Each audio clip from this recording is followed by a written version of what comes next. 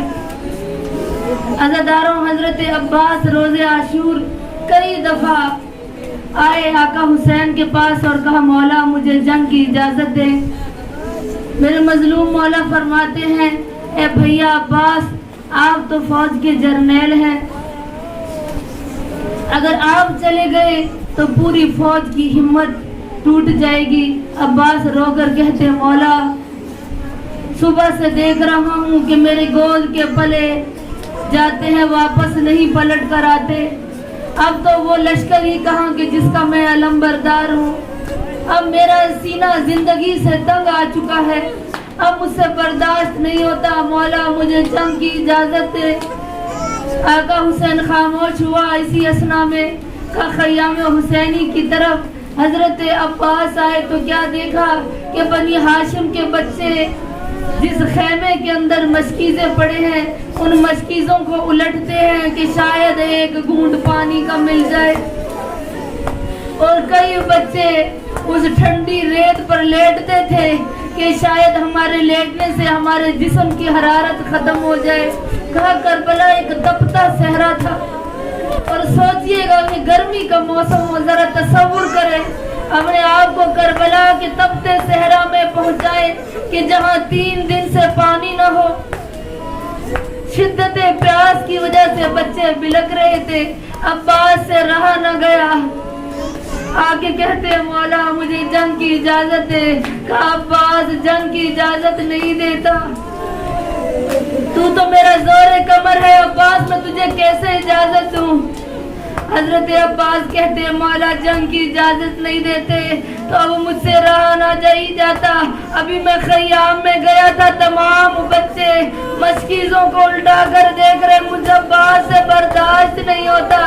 ارے میری بھتیجی کہتی تھی چچا عباس میرا اصغر پیاسا ہے، اگر 2 گھونٹ پانی کے مل جائے تو میرے اصغر کی پیاس بجھ جائے گی۔ جب میرے مولا حسین نے یہ سنا تو کہتے ہیں عباس میں تمہیں جنگ کی تو نہیں لیکن پانی لانے کی اجازت دیتا ہوں۔ عباس نے اجازت کا نام سننا تھا، عباس نے مشک سکینہ اٹھائی اور آ کر گھوڑے کی زین پر بیٹھے اور پورا نہر فرات کا خالی کر دیا کنارہ۔ عباس آگے بڑھتے جاتے، کوئی کہتا ہے علی آ گیا، کوئی کہتا تھا ہمیں جنگ خندق یاد آ گئی، کوئی کہتا تھا لب و لہجہ علی کا تھا، اور کوئی کہتا تھا بیٹھا تھا تو لگتا ہے کہ علی جا رہے۔ ارے کئی لوگوں نے خود ہی نہر فرات کو خالی کر دیا۔ عباس نہر فرات کا کنارہ خالی دیکھ کر آئے اور کہا آئے آج بھی وہ علم و جگہ موجود ہے نہر فرات میں جہاں عباس نے گھوڑے کو اس نہر فرات میں اتارا اور مشک سکینہ کو پر کیا۔ عباس نے پانی چلو میں لیا اور پانی کو دوبارہ پھینک دیا، اور یقیناً حضرت عباس کو اور بھیا حسین کی پیاس یاد آئی ہوگی۔ عباس نے خود پانی نہیں پیا، مشک سکینہ کو بھرا، ارادہ کیا میں خیام میں پہنچوں اور سکینہ کو پانی پہنچا دوں۔ ابھی عباس نے نہر فرات سے ابھی تھوڑی دور ہی گئے تھے کہ ایک لعین نے جھاڑیوں سے چھپ کر وار کیا، عباس کا دایاں بازو قلم ہو گیا۔ ابھی عباس گھوڑے کی زین پر تھے کہ ایک لعین نے اور وار کیا، عباس نے مشک سکینہ کو دانتوں میں لیا۔ ارے آگے سے ایک لعین نے عباس کو نیزہ مارا جو عباس کی آنکھوں میں آ کر لگا۔ ارے مشک عباس میں آنکھ میں مشک عباس میں تلوار کا لگنا تھا، اور مشک عباس کے اب وہ مشک چھٹنا شروع ہوئی۔ عباس کا پوری آس ختم ہو گئی، مشک سکینہ سے پانی